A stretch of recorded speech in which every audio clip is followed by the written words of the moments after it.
The dense alien jungle pulsed with life, vibrant and hostile all at once.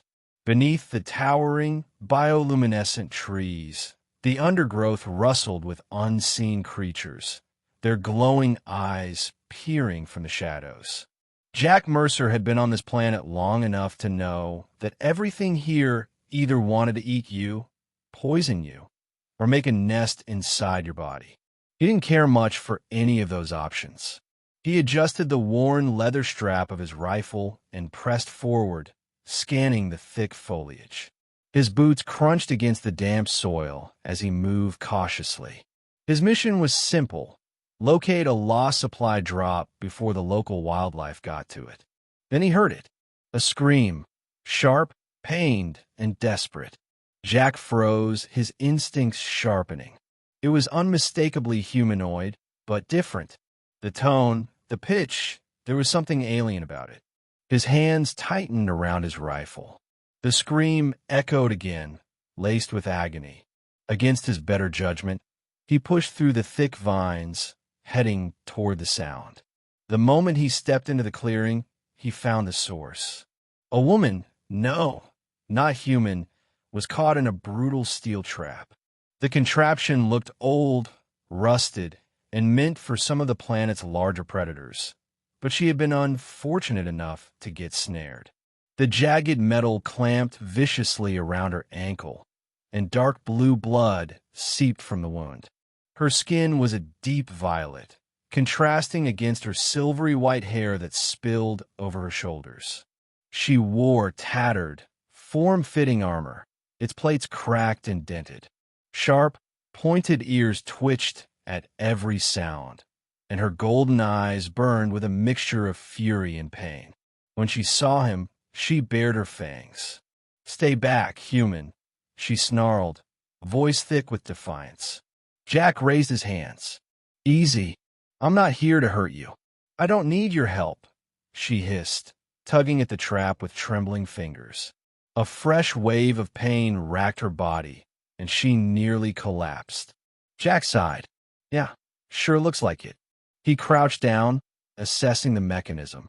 "You're going to tear your damn leg off if you keep that up." Her eyes flashed. Better than owing a human a life debt. Jack chuckled. "You people really hate us." The woman grit her teeth, but pain was winning the battle against her pride. She finally exhaled through her nose, her shoulders sagging slightly. "Fine," she muttered. "But if you take advantage of this, I will rip your throat out." Jack smirked. Duly noted. He reached for his belt, pulling out a compact multi-tool. The trap was primitive, designed to hold something significantly bigger than her. With a few precise twists and a wrench of metal, the jaws finally released their grip. The woman gasped, clutching her injured leg. Jack quickly pulled a field bandage from his kit. "Hold still," he muttered. She tensed as he wrapped the wound, her body taut like a coiled spring. But she let him work. The silence stretched between them until she finally spoke. "What's your name, human?" "Jack Mercer." He secured the last of the bandage and sat back. "And you?" She hesitated before answering. "C. Levin." Jack nodded. "Well, C. Levin, you're lucky I was nearby." She scoffed. "Lucky isn't the word I'd use. A new enemy." Jack helped her to her feet. C. Levin winced, but managed to stand. The moment was short-lived. Movement in the trees sent a shiver through the air. Jack turned, raising his rifle. C. Levin went pale. "No, no, no, no." "What?" Jack asked, his voice low. "They found me." A guttural growl filled the clearing, followed by the unmistakable sound of heavy footfalls. Then they emerged, hulking, reptilian creatures with scaled hides and cruel, serrated weapons. Their slit-pupil eyes locked onto Jack and C. Levin with unmistakable hunger. Jack exhaled sharply. "Friends of yours." C. Levin's hands clenched into fists. "Hunters. My people's enemies. They caught me off guard earlier, but I escaped." Looks like they didn't appreciate that. The lead creature, easily 8 feet tall, stepped forward and brandished a wicked blade. You dishonor our hunt, alien filth. His gaze flickered to Jack. And the human will die for interfering. Jack sighed. That's cute. You guys have any last words? Or? The creature snarled and lunged. Jack fired. The blast took the reptilian warrior square in the chest, sending him sprawling backward. The rest roared in fury and charged. Selavin, despite her injury, moved like a storm.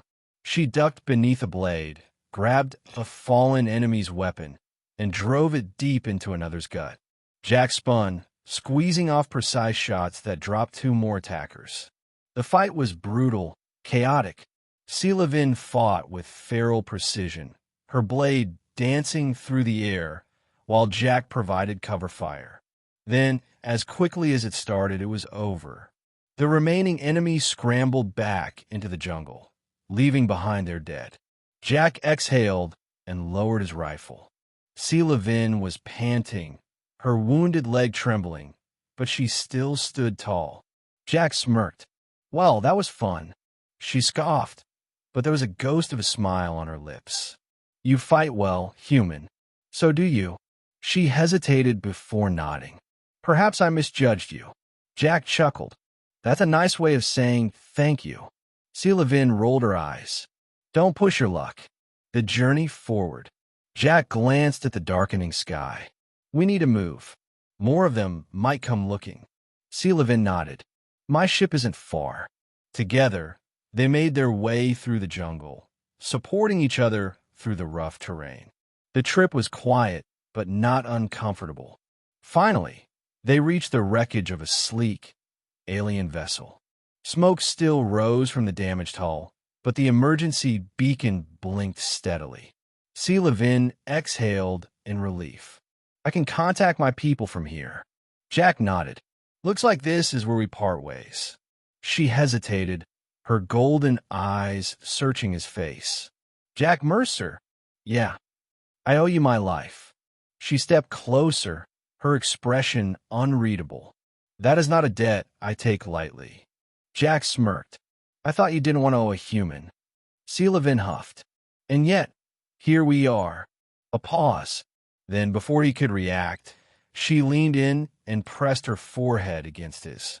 It was brief but deliberate. Jack blinked. Oh, what was that? Selavin smirked. A mark of respect. And something else. You'll figure it out. Before he could ask what she meant, she activated the beacon. Within moments, a sleek alien dropship appeared overhead, descending through the jungle canopy. She turned back to Jack one last time. We will meet again, human. Then she was gone. Jack watched as the ship vanished into the sky. He exhaled, shaking his head. Aliens, he muttered with a grin, turning back toward the jungle. Never a dull moment. And with that, he disappeared into the wild once more.